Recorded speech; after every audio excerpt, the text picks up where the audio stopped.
Saudara, puluhan angkutan kota di Ambon, Maluku terjaring razia. Angkot tersebut tak memiliki kelengkapan dokumen kendaraan.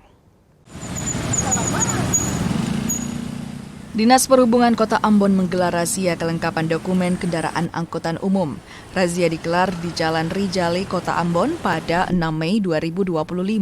Satu persatu angkot diperiksa untuk memastikan kelengkapan dokumen kendaraan termasuk KIR, izin trayek, dan pembayaran retribusi terminal.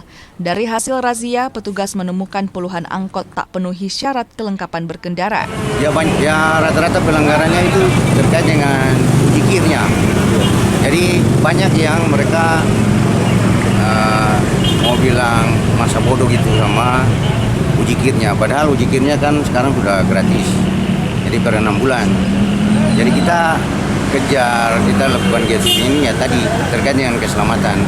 Kita mewajibkan supaya setiap kendaraan angkutan kota yang ada di Kota Ambon ini harus melakukan uji KIR. Surat-surat kakak. Surat-surat apa itu? KIR. Oke. Kalau kakak biasa urus KIR berapa kali dalam satu tahun? Kita kurang tahu kakak. Oh, kurang tahu. Bos yang urus KIR. Tapi ini lengkap, kakak punya? Lengkap. Selain kelengkapan kendaraan, petugas merazia angkot yang menggunakan kaca film mobil serta pengeras suara. Hal ini lantaran dinilai mengganggu kenyamanan dan tidak sesuai aturan. Tim Liputan Kompas TV Ambon, Maluku.